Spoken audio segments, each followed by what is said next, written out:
Hey everyone, welcome to another exciting episode of First Initial Impressions on the Scratch Track podcast presented by the Dude and Grim Show. I am the Dude. And I am Grim, and today we are going to give our first impression of L.W. by King Gizzard and the Lizard Wizard. Still best band name ever. Yeah, and you know, this isn't necessarily a review because being that the album was officially released, I guess it was probably released on Thursday Friday. the 25th. Oh, depending on where you live in the world. That's what I was going to say, because I think it would have been Friday morning that it came out in Australia, and then it was, you know what I mean? But for us, it was still Thursday, Yeah. so we got it in a whole extra day, which it's pretty sweet. Didn't necessarily take advantage of on that day, but I've been listening to it a lot since. Definitely have. Well, Graham, I think before we get into this record and our initial first impressions, we should remind everybody to go ahead and like, subscribe, and comment below. Mark it. Yes. Awesome. So yeah, kind of like you said, this is our first impressions, you know, an album that just came out a few days. I know other people do reviews and they can do reviews really quickly. For myself, I just feel like I need to have a little more time with the album, because there's albums I've listened to that maybe don't necessarily click right away. And then down the road or Kid whatever, I'm like, boom. Think about Kid A. I mean, when that came out, it was just one of those things where I guess I just wasn't ready for it as soon as it hit. Now, not to say I totally disliked it or anything, but it just, you're expecting, okay, Computer Part 2, and sometimes that's not what you get. Sometimes, you get something different. So, yeah, I just think, this is a good way to just initially, what's your impression? Exactly. Yeah. Well, I think overall, initially, I definitely enjoyed it. It's not one of those ones, because we should also say, look, I've listened to albums for the first time and been like, you're either like, oh, that's good or that's shit. Medicine at Midnight. But that's kind of where we're at here. So, and we really can't talk about this album without talking about the previous album, KG. For many reasons. I'm really hoping that this gets released as like a dual, like a dual fold, a gatefold vinyl with both records in there, and KG's on one side and LW's on the other. Because I think they were kind of meant to be companion pieces to one another. Because they did it's not as if LW was such a total departure from KG, where they stuck kind of in the microtonal vein. It was a little more electric. I would say KG had a lot more acoustic elements to it. Sure. And LW was definitely more electric. Reminded me a little bit in that way of kind of like Flying Microtonal Banana a little bit, because it's all the microtonal instruments that they're playing, but electrified. Totally.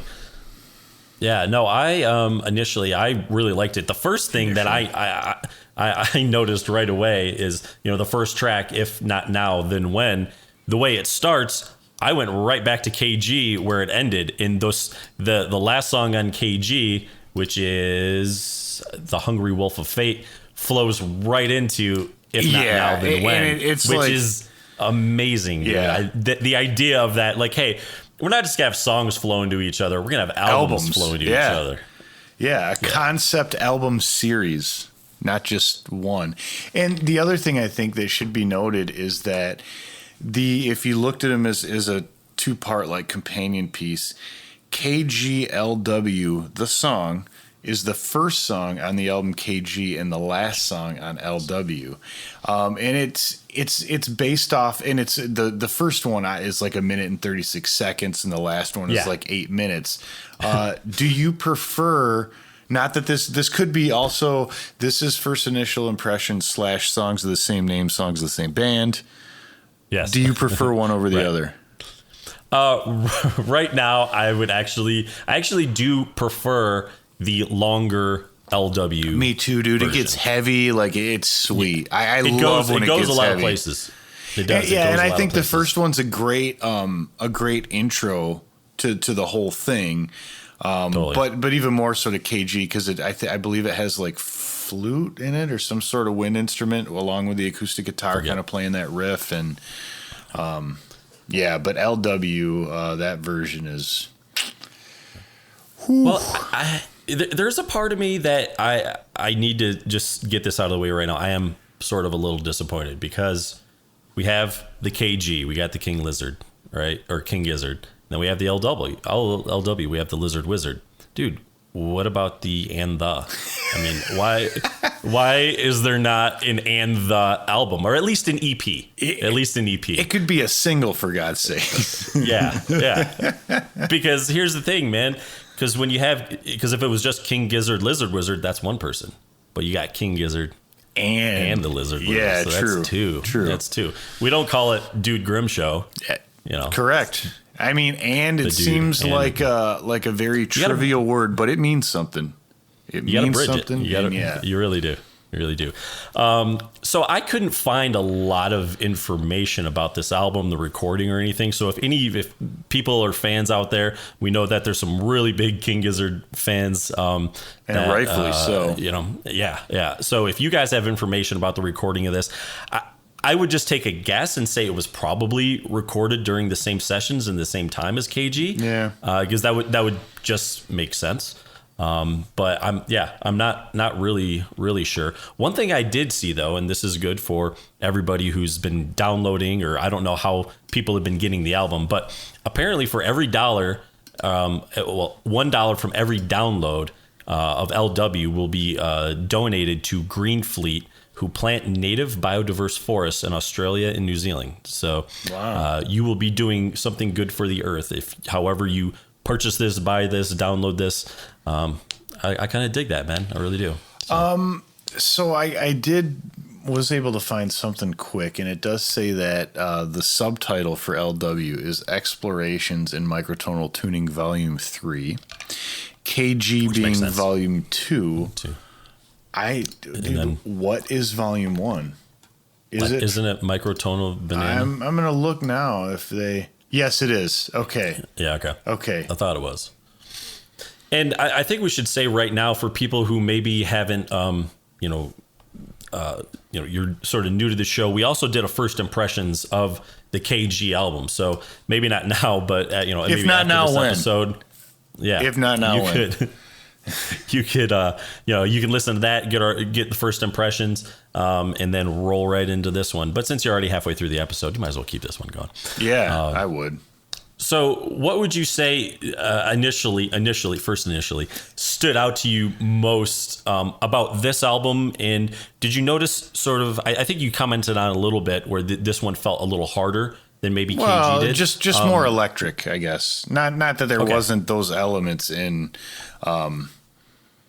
KG, but it was just there was a lot more acoustic and lighter stuff, which is cool. I mean, but yeah, that's kind of one thing that stood out to me.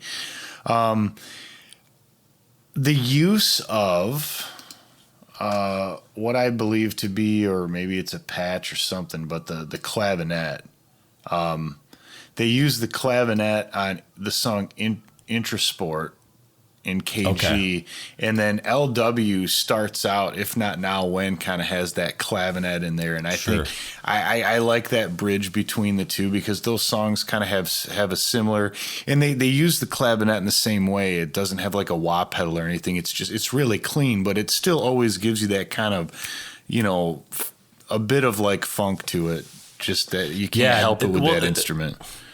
And that's kind of what I noticed was the funk, I guess, and that's what I'll call it, the funk. But definitely early on in the album, like that comes out, I think, in If Not Now Then When, maybe. It's just a little funky, just in parts and whatnot. But also it's like a bounce. The instrument that really stood out to me, and I can't remember if it's used in KG, I don't specifically remember, is the sitar is used a few times on LW here, especially it's most notably in, I think, Supreme Ascendancy.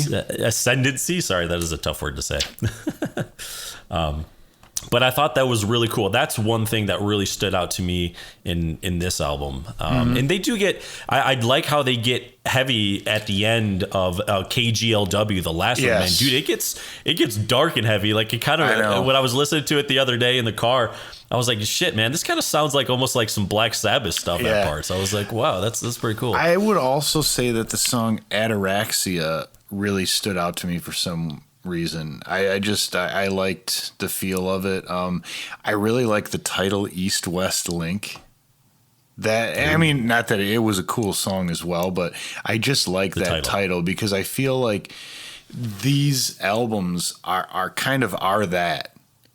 It's like totally. It is like this link to Eastern music that our ears are not accustomed to, and there's still times where you know what they're doing in tunes in terms of like microtones, but there are times that it still sounds weird to the ears because it's like we're just not used to it.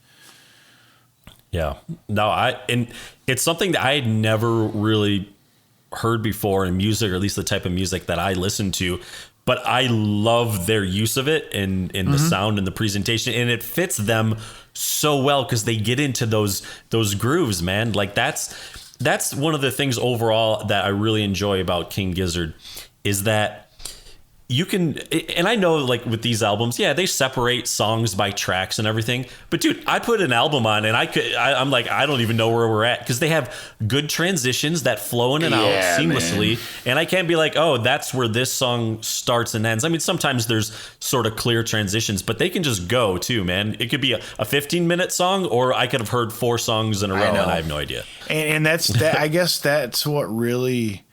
I had obviously listened to them prior, but that was something about the album Polygondwanaland that really struck me because of that. And I know what the songs are now, but I know what you mean. It is just music to get lost in, like a real good trip music. Totally. Yeah. Now, is there? I mean, we've kind of talked about this a little bit, and I think you said Atraxia and East-West Link. Do you have right now? Do you have like a favorite song, one that came on where you're like, okay, yeah, this is it. I dig it.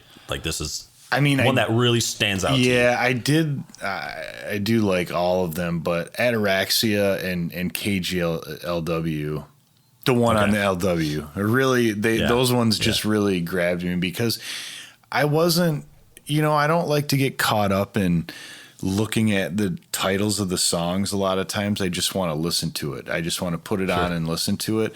And so when K.G.L.W came on, I was like, man, I know the riff. And then I went back and I looked at the title and then I looked at KG and then I listened to that one. And I was like, that's pretty damn clever to do it like that. It is. And I bet if you have the albums going back to back, I seem to think that it would loop around and start KG, and it would be a real nice transition there too. Yeah, I 100% agree with that. I think for me, my favorite track, the one that my ears really perked up, was "See Me." It's the one right before K.G.L.W. I just love the groove of it, the sound, the way it moves. It just, there's something about it in the instrumentation where I just found it like very, very pleasing to the ears. Yeah. So. I mean, I think, I don't know. I mean, there were 3 tracks, If Not Now Then When, 1 or O.N.E, and then Plura. Those were the first 3 singles, and they were kind of released ahead of time. I didn't listen to any of them ahead of time, so this is like my first listen to the album. Yeah. I had heard If Not Now When because I remember it came out not long after KG. It looks like the video was posted on December 10th of 2020. And it seems like it wasn't too long after KG came out that they did that. And I remember listening to that song and I was like, and I think we even talked about it offline just because I saw that, and I think I probably texted you and Forrest and we're like, dude, are they making like an LW? Is that it seems like they would. Because I don't remember it saying like this is off the forthcoming album, or at least I didn't read that. Yeah. Yeah, I hadn't heard it, but after doing a little research for this one, apparently they do want to put out 3 albums in 2021, which is pretty awesome, man. So hopefully we got some more King Gizzard material coming our way. Yeah, it's not like the year that they put out 5 albums, but I guess it'll do. No, 3 will be fine instead of we're not getting shorted. Now, let me ask you this: is this something? And I think I know the answer, but is this something you are going to keep listening to? Oh, yeah. And when you do you think you'll just put LW on, or do you think you'll just put KG and have it just, you listen to them almost as one? Because I feel like that's kind of how they dot are. and dot E. Yeah. Yeah. One. Dot. I think I will. I want to make that because I don't, and in this case, it would be better to do it digitally because you could set it up in the right order and then it would just loop around to the beginning, which I'd like to hear what that is. But I think I said this at the beginning of the episode. I really hope that somebody makes just a sweet gatefold vinyl with both of them. Dude, because I will be getting that. Well, the vinyls that I've seen of I always want to say K.W. and LG. I always want to say LG after the electronic TV company or whatever. But the vinyl that I've seen at the record stores basically comes in like a brown sort of wrapping paper, and then it's plastic over it. It has like the KG sticker on it, and then inside I think it has like the album, the gatefold, and everything. But that's how it's kind of shown. It's interesting.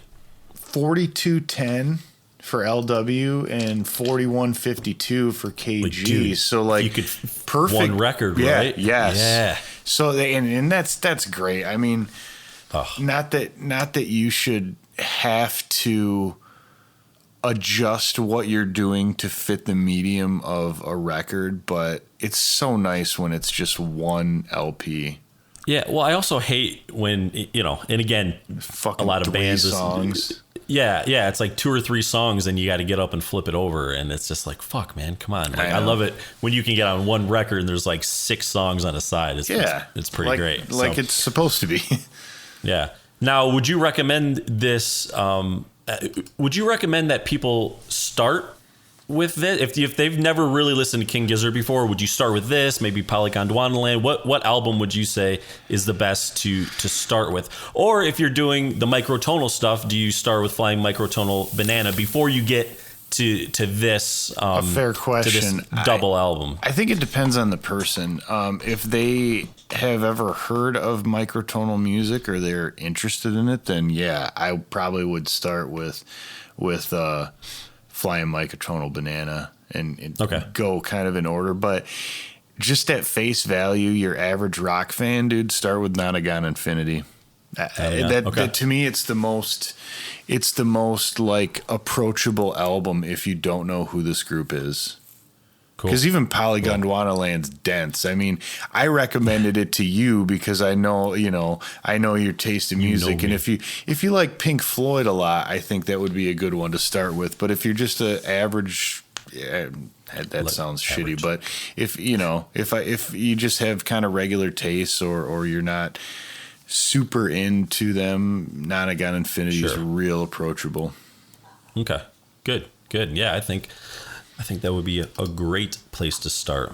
Well, anything we want to cover or finish up with? I mean, I think this is just kind of our initial impressions. I'm going to keep listening to it. I'll probably listen to it KG right into LW. Oh yeah, I'm looking forward to doing so. As one, I think that's probably how I listen to it. But we'd love people who are KG fans out there. Let us know. What you guys think of the album. Do you guys, will you be listening to it as one album, or do you have any favorite tracks or songs? Yeah, and we also have an episode on Polygondwanaland, which we a full scratch of Polygondwanaland. So, all right, everyone, thank you for listening. Let us know your thoughts below. Please like, please subscribe. We'll see you soon. Time to go. Listen to the Dude and Grim Show. King Giz. Scratch a Track is produced by the Dude and Grim. Additional music provided by Moore and the Tims. Copyright 2021, The Dude and Grim Show.